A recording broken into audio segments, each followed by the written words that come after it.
Hello, ladies and gents. We are taking a look at sampling distributions and estimation. Let's look at where that is in the whole course. So we just finished with looking at probability distributions, the binomial distribution and the normal distribution. And now we're coming up into the last big area here of statistics. Everything's building to this point. And so now we're talking about going from descriptive statistics to inferential statistics. And we're going to be taking a look at 2 units. So we're on Unit E, which is on sampling distributions and estimation. That will lead us to hypothesis testing, which is really the end of the main part of the course. There'll be a little bit, just a really small unit here on regression, just to show you how we can jump off from there. And will also lead us into Business 307. So let's head back to where we were. And we're taking a look here at sampling distributions and estimations. So this is all about inferential statistics. The things that we'll be looking at here are the distribution of the sample mean, the first and central limit theorems. That's really, really important. And then some steps for calculating probabilities, the student t-distribution, confidence intervals, which is point and interval estimation, and then determining the size of the sample. Some really important concepts in this particular unit, so make sure that you go over these videos several times because you want to get this theory down. Incidentally, with regards to this is probably the most difficult part of the course in terms of understanding, but when it comes to actually doing the calculations, it's one of the easier ones because we're actually just building on the formulas that we learned in the last unit, particularly Unit N, and then we're just adding a few more things here. So most people don't have problems in terms of getting good marks on this part here. So let's take a look at it though, but it is really important that you pay attention to the theory here and go over it and over it until it makes sense here.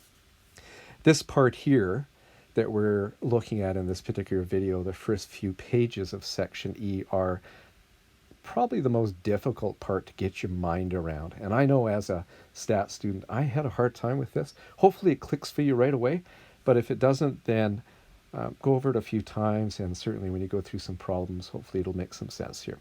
So we're talking about the sampling distribution of X bar. And so I've got an example here. I'll just read out what it says here. Suppose a rather uncouth fellow says to you that RDC students aren't so smart. I bet that RDC students are no smarter than anybody else, i.e. the general populace. And then I say, knowing him to be an unsophisticated brute, you decide to prove him wrong, and yada, yada, yada. Here's the thing, is that you can't just simply sample one person. And so grab one person off the street, or maybe it's yourself, right? And say, well, my IQ is high, and so that proves it, that college IQs are higher than the general populace. That doesn't really carry a lot of weighting. But if you were to, say, sample 100 or 1,000 college students and come up with their average IQ, that actually has a lot more weight to it.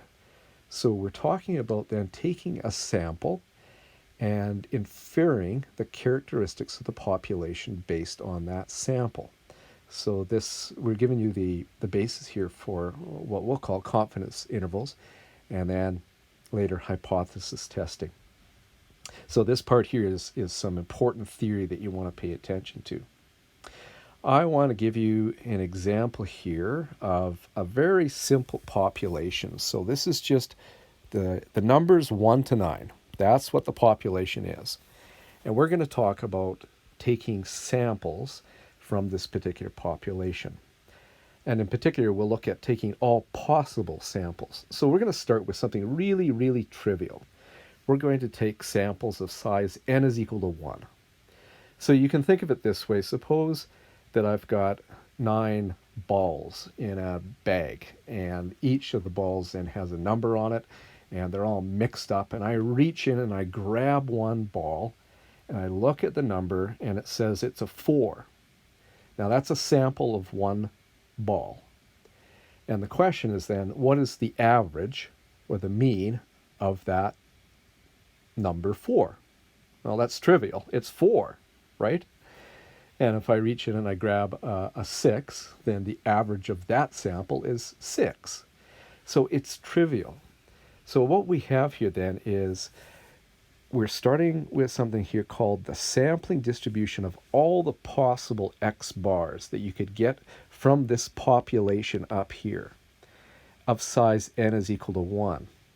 And so there's 9 possible x bars that we could get. And it's trivial at this point because all it is, of course, is just a duplication of the population. Let's just do a calculation here, which we're going to carry through as we go. What's the probability that a random sample of size n is equal to 1 will yield a sample mean of 7 or more?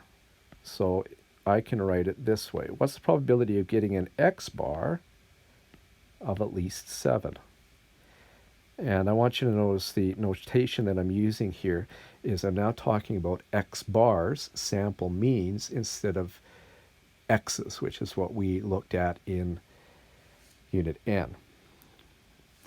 And that is, well, that's just actually these 3 guys here. So it's 3 out of, there's 9 of them in total, and so the answer is 3/9, or about 33%. So, trivial? Yes. Now, suppose we take all possible samples of size n is equal to 2 and calculate a mean for each one. And that's shown on the next page. So this particular value down here, for instance, is the average of the balls that have a 1 on it and a 2 on it. So 1 plus 2 divided by 2 is 1.5. And then up here you've got the highest possible sample mean, which is 8.5, which is, of course, the average of 8 and 9.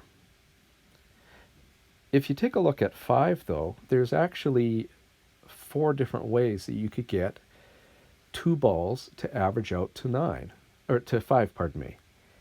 What are they? Well, 9 and 1, 8 and 2, 7 and 3, and 6 and 4. Those all average out to 5. So take a look up here. It says, I want you to notice 4 things. First, the distribution of the sample means is starting to actually take on a bell shape. You see that? Second, the distribution of sample means for n is equal to 2 is less spread out. So it actually goes from 1.5 to 8.5 compared to what it was up here, which is 1 to 9. So it's starting to get a little more compact. So that's the second thing. The third thing is that the mean, this is really an important one, the mean of all sample means is 5, which is the mean of the population. Now, we didn't really calculate the mean up here, but the mean of these numbers up here is just 5. 1 plus 2 plus 3 all the way up to 9 divided by 9 gives you 45 divided by 9 is 5, and so the mean is 5. So the mean of all the possible sample means is equal to mu, which is 5. And fourth, because of points 1 and 2, that is that the distribution is getting smaller here, the probability of randomly obtaining a sample mean of 7 or more is much less than it was for n is equal to 1. So down here I've got, what's the probability of getting an x bar of at least 7? And that's for n is equal to 2.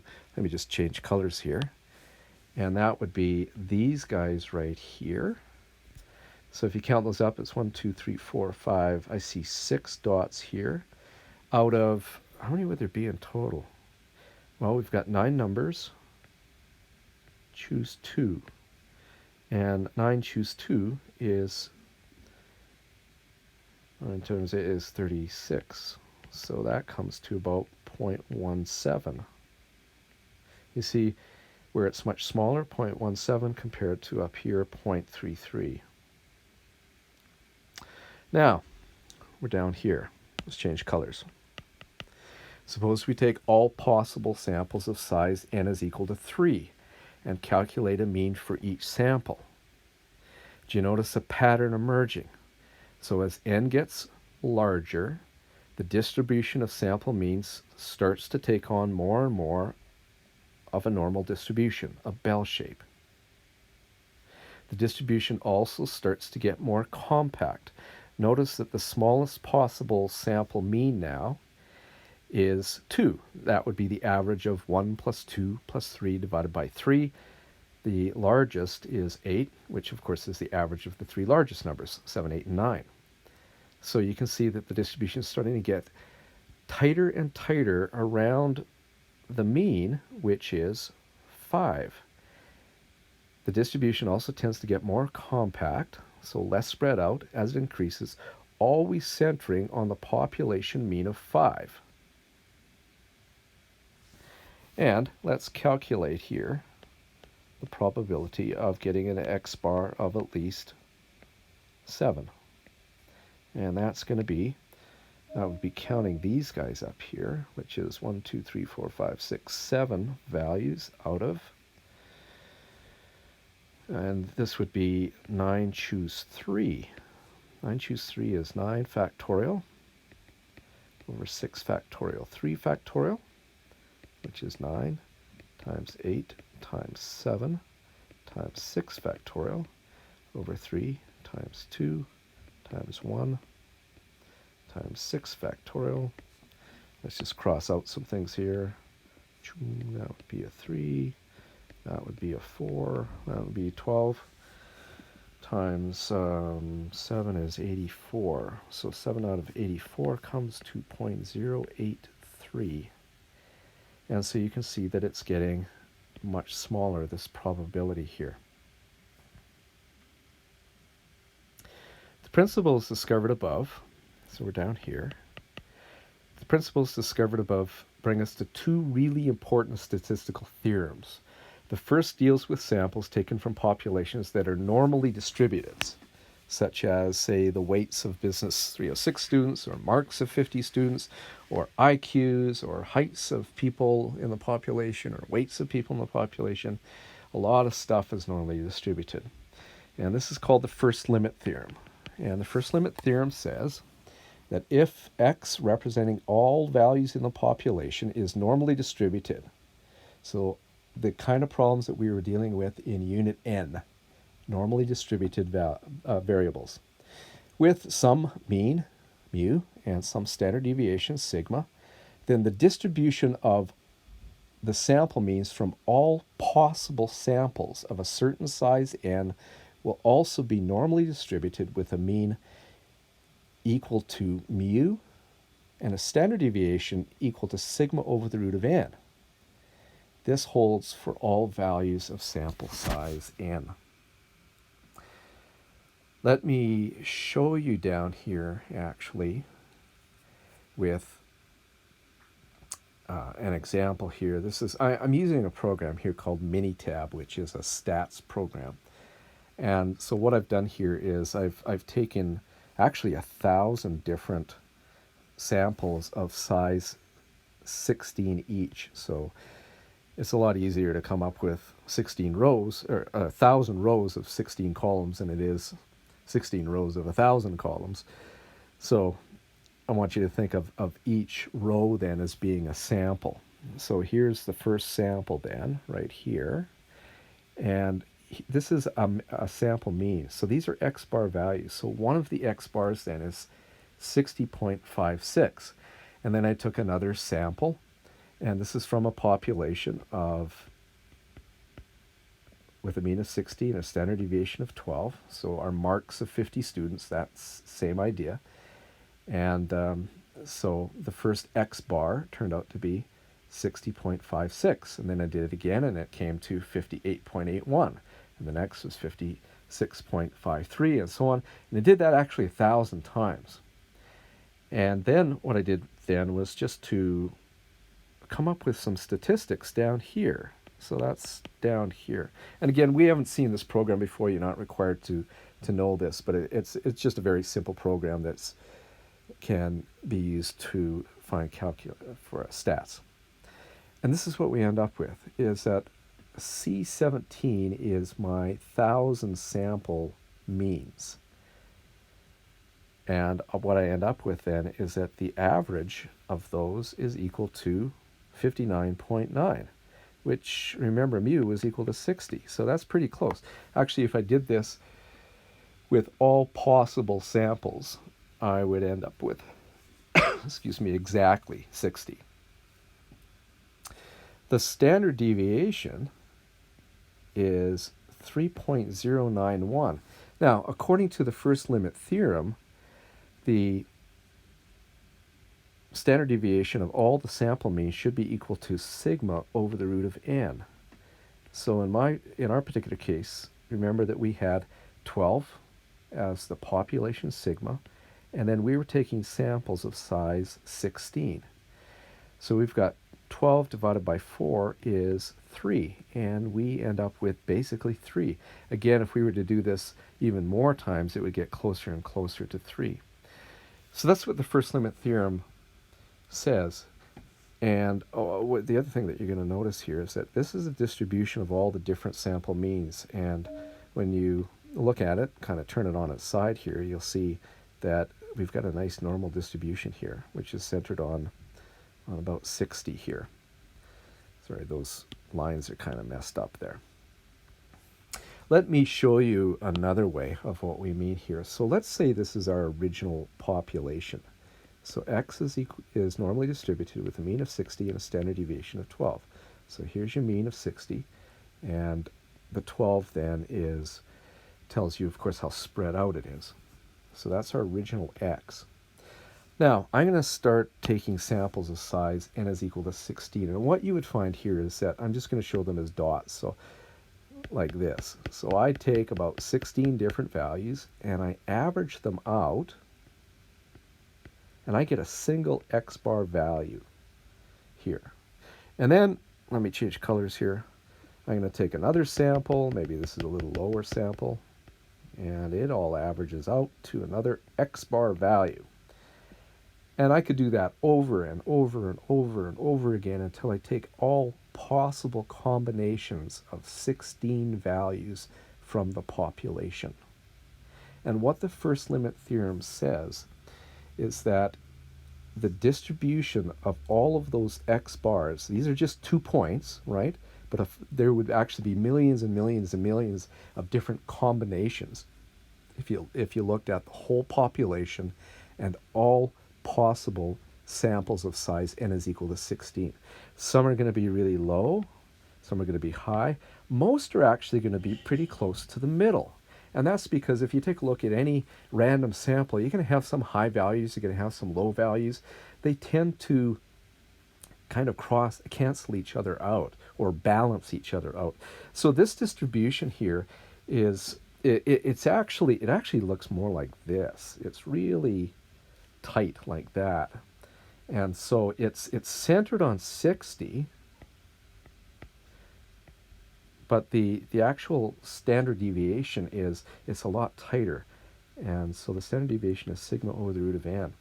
Now, one thing that's important to note is that an individual sample of 16 is not necessarily normally distributed. That's not what it says. What it is saying is that if you took all possible sample means and drew them out in a histogram and a distribution, you would find that that distribution of all possible sample means is normally distributed with a mean equal to mu, in this case 60, and a standard deviation of sigma over the root of n. That's a really important theorem. Here's a more important theorem, though, and it's called the central limit theorem. And this is the one that we tend to use the most here. Because here's the thing, is not all populations are normally distributed. So you could have a population which is very skewed, or it could be bimodal, like that. Or it could actually just be uniform, like that, right? So for instance, the numbers 1 to 9, or let's say the numbers 1 to 1,000. And so they each have a frequency of 1, right? And so it's just simply numbers on a line, and so like this. So it says here that the central limit theorem takes the first limit theorem one step further by relaxing the assumption that the original population is normally distributed. And so it says here, regardless of the distribution of the population, as long as you can calculate a mean and a standard deviation, as long as there is some mu and some sigma, then the distribution of sample means from all possible samples of a certain size n will be approximately normally distributed with a mean equal to mu, standard deviation equal to sigma over the root of n, as long as n is large enough. And large enough actually isn't that big. It's 30. So as long as your sample size is at least 30, then the central limit theorem kicks in. And that's really, really important because it means that the distribution of the sample means is normal. Why is that important? Well, let me take you to the end of the course. We're almost there anyways, but let me take you right to the end of the course and show you where we're going on this. So I'm going to, let me back up right to about this white space right here. And I'll just change colors here and say, okay, suppose we do the following here. In fact, we'll use this particular example when we take a look at Unit H. And Unit H here, we'll talk about, suppose we've got a manufacturing plant that is manufacturing cigarettes. And maybe not a great example anymore to use on that, but the whole point is that there are federal standards in terms of how much nicotine that you can have. And suppose then that the standard is, I think the standard that we've got there in Unit H is 1.6 milligrams of nicotine. So that is the standard that we have. And if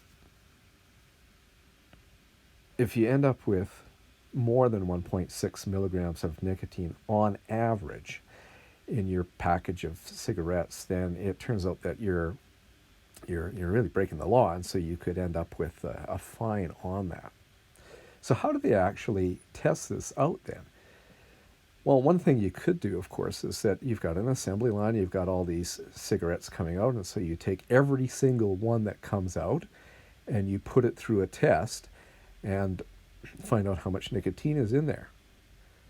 Well, that's not very useful if you're a cigarette manufacturer, because of course you've destroyed your whole production, right? So that's kind of useless.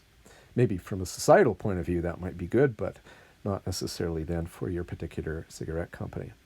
So what you do instead is you take a sample. Let's say you take a sample of 100 or 120 or something like that, and you